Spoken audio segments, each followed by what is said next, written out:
عزیز گرامی السلام علیکم ورحمۃ اللہ وبرکاتہ۔ آج کی بات خاص بات میں آپ لوگوں کا استقبال ہے۔ ناظرین گرامی، میں انصار عزیز ندوی دن بھر سے آئی ہوئی کچھ اہم ترین خبروں کی تفصیلات لے کر حاضر ہوں۔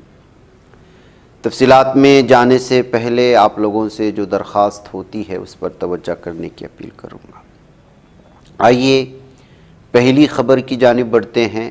ممبروں محراب فاؤنڈیشن کے تحت ریاست تلنگانہ میں اس وقت کل 37 مراکز نسواں جاری ہیں، جن میں 500 سے زائد خواتین زیر تعلیم ہیں۔ ان مراکز نسواں کا بنیادی مقصد خواتین کو دین سے جوڑنا، عبادات کی اصلاح، شرعی پردے کا شعور، گھریلو زندگی میں دینی اقدار کا نفاذ، اولاد کی تربیت اور اللہ و رسول صلی اللہ علیہ وسلم سے محبت پیدا کرنا، نمازوں کی پابندی، دینی مسائل کی آگہی، اخلاقی و معاشرتی اصلاح، پردے کی پابندی ہے۔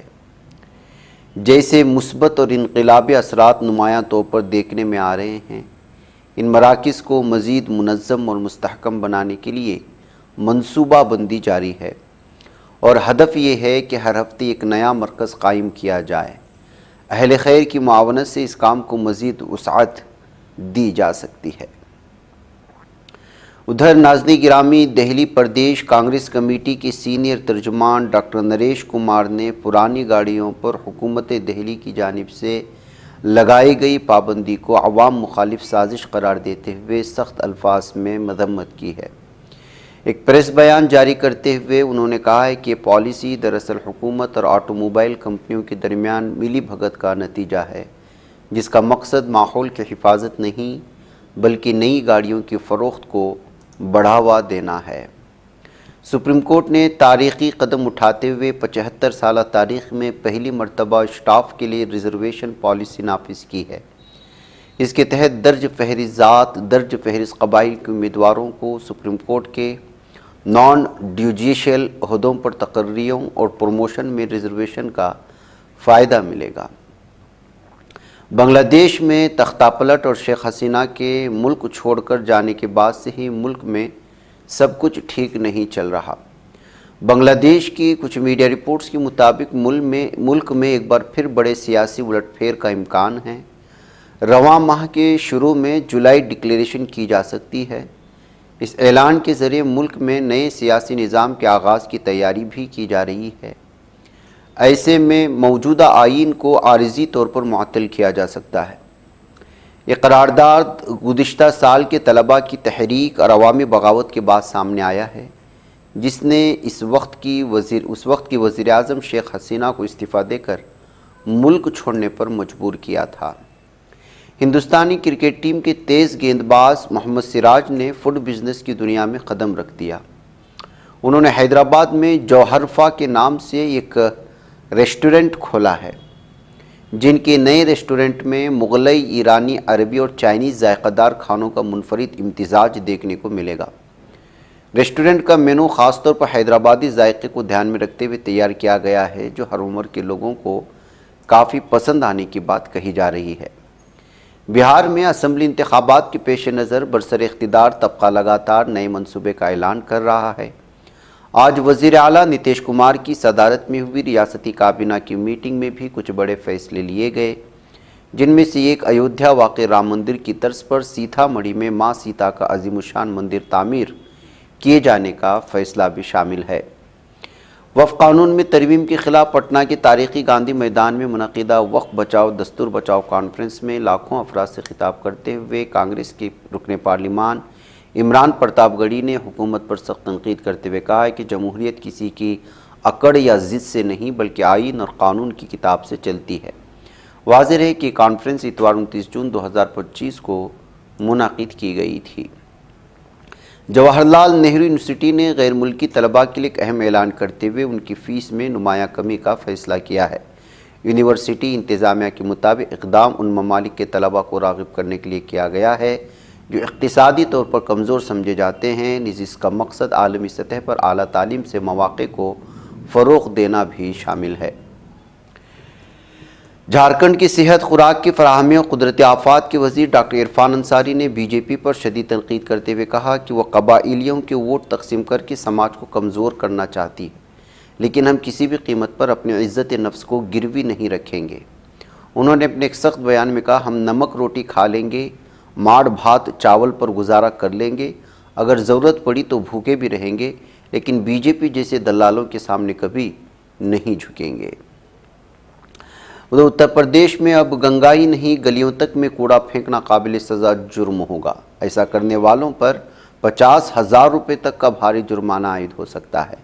ہدایت نیشنل گرین ٹریبیونل نے اوریجنل اپلیکیشن پر سماعت کے دوران دی ہے۔ این جی ٹی کے حکم کی تعمیل میں اتر پردیش آلودگی کنٹرول بورڈ نے سختی کا فرمان جاری کیا ہے۔ اس معاملے میں یو پی پی سی بی کے علاوہ میونسپل کارپوریشن، میونسپالٹی اور نگر پنچایت کے افسران کو جرمانہ لگانے کی کارروائی کا اختیار دیا گیا ہے۔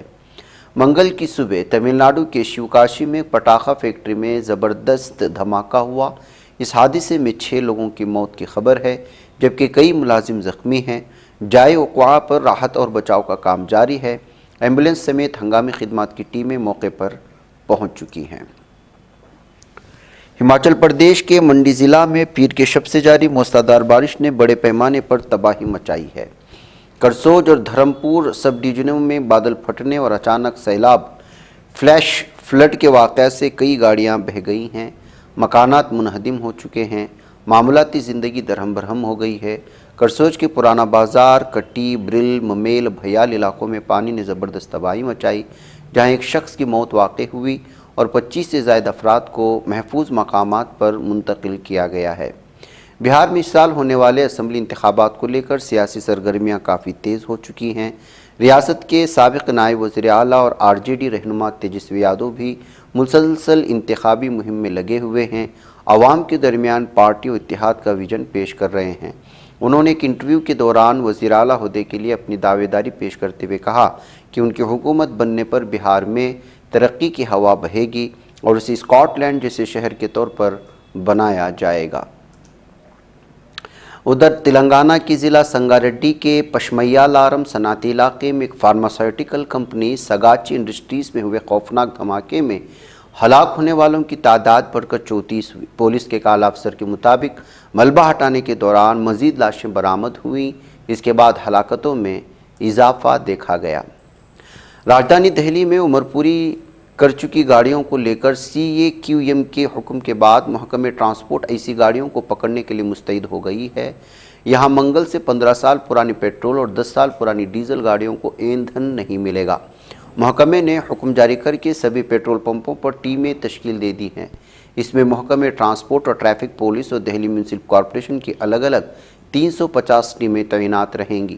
عوامی مقامات پر پائے جانے پر ایسی گاڑیوں کو ضبط کر کے سیدھے اسکریپ کارڈ بھیجا جائے گا اور 4 پہیہ گاڑیوں پر 10,000 روپے اور 2 پہیہ گاڑیوں پر 5,000 روپے جرمانہ بھی عائد کیا جائے گا۔ گاڑی بھی جائے گی، اوپر سے پیسے بھی دینا پڑے گا۔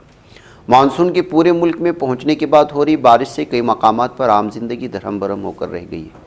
اتر پردیش، بہار، جھارکھنڈ، اڈیشہ سمیت کئی ریاستوں میں سیلاب جیسے حالات بن گئے۔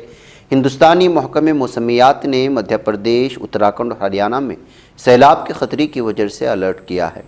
آئی ایم ڈی کے ڈائریکٹر جنرل مرتنجے مہاپاترا نے ایک آن لائن پریس بریفنگ میں کہا کہ اتراکھنڈ اور ہریانہ میں اچھی بارش ہونے کی امید ہے۔ کانگریس پارٹی کو نشانہ بناتے ہوئے بی جے پی کے رکن پارلیمان نشیکانت دوبے نے پیر کو امریکی خفیہ ایجنسی سی آئی اے کی طرف سے جاری کردہ 2011 کے ایک دستاویز کا حوالہ دیا، جس میں الزام لگایا گیا ہے کہ 150 سے زیادہ کانگریس کے اراکین پارلیمنٹ کو آنجہانی ایچ کے یل بھگت کی قیادت میں سوویت یونین کی طرف سے فنڈ فراہم کیا گیا تھا۔ امریکی صدر ڈونلڈ ٹرمپ نے شام پر عائد کئی اہم اقتصادی پابندیاں ختم کرنے کے لیے ایک نئے ایگزیکٹو آرڈر پر دستخط کیے۔ وائٹ ہاؤس کی جانب سے جاری کردہ ایک بیان میں کہا کہ فیصلہ شام میں قیام امن اور استحکام کی حمایت کے لیے کیا گیا ہے۔ تھائی لینڈ کی ایک آئینی عدالت نے وزیر اعظم پیتونگ اٹارن شنواترا کو ان کے عہدے سے معطل کر دیا ہے۔ ان پر فون کال کے دوران اپنے ملک کے لوگوں کے خلاف غلط تبصرہ کرنے کا الزام عائد کیا گیا۔ اب اس پورے معاملے کی جانچ تک شنواترا وزیر اعظم عہدے سے دستبردار رہیں گی۔ عدالت نے فیصلہ ایک عرضی پر سماعت کرتے ہوئے سنایا ہے۔ قابض اسرائیل کے جنگی جرائم صرف غزہ تک محدود نہیں، مغربی کنارے میں بھی فلسطینیوں کو ہر روز درندگی، دہشت اور نفرت کا سامنا کرنا پڑ رہا ہے۔ پیر کی شام جنوبی نابلس میں قابض اسرائیل کے مسلح آباد کار دہشت گردوں نے فلسطینی شہریوں کی گاڑیوں پر حملہ کیا، جس کے نتیجے میں ایک گاڑی کو شدید نقصان پہنچا ہے۔ قابض ظالم دہشتگرد صہیونی اسرائیل کی اندرونی سیاست میں دراڑیں گہری ہو گئی ہیں، جہاں حزب اختلاف کے رہنما یار لپید نے کھل کر اعتراف کیا کہ قابض ظالم اسرائیل کی غزہ پر جاری نسل کشی کی جنگ نہ صرف انسانیت کے لیے تباہ کن ہے، بلکہ اس نے قابض ریاست کو سیاسی، معاشی اور عسکری اعتبار سے ناقابل تلافی نقصان پہنچایا ہے۔ غزہ کی وزارت صحت نے غزہ میں گردن توڑ بخار کی بڑھتی ہوئی اور سنگین صورتحال پر سخت تشویش کا اظہار کیا ہے۔ گزشتہ ہفتوں میں بچوں میں اس مرض کے کئی کیسز سامنے آئے، جو غزہ کے تباہحال صحت کے نظام کے مکمل طور پر ناکام ہونے کی عکاسی ہے۔ تباہی قابض ظالم دہشتگرد صہیونی درندوں کی نسل کشی کی جاری درندگی اور سخت محاصرے کی وجہ سے سامنے آئی ہے۔ غزہ میں وزارت صحت نے منگل کے روز انتہائی دلخراش اعلان کیا ہے کہ الشفا میڈیکل کمپلیکس میں گردوں کی صفائی کی تمام خدمات مکمل طور پر بند کر دی گئی ہیں، کیونکہ ہاسپٹل کا ایندھن مکمل طور پر ختم ہو چکا ہے۔ اب ہاسپٹل صرف محدود وقت کے لیے انتہائی نگہداشت کی سروس فراہم کر رہا ہے، جبکہ سینکڑوں مریضوں اور زخمیوں کی زندگیاں ایک ہولناک انسانی المیے کے دہانے پر پہنچ چکی ہیں۔ ناظرین گرامی، آج کی بات خاص بات میں اتنا ہی۔ انشاءاللہ پھر آپ لوگوں سے ملاقات ہوگی۔ والسلام علیکم ورحمۃ اللہ وبرکاتہ۔ یہ چینل حق نگر بن کر کچل دیتا ہے فتنوں کو، اگر گندی ہو پالیسی تو مرتے دیکھا کتنوں کو، اسی بازار میں بکتے ہوئے دیکھا ہے سپنوں کو، سبھی یکساں ہے یہ پیغام دو غیروں کو اپنوں کو، وطن اہل وطن کا ہے گلے بے خار، سیدھی بات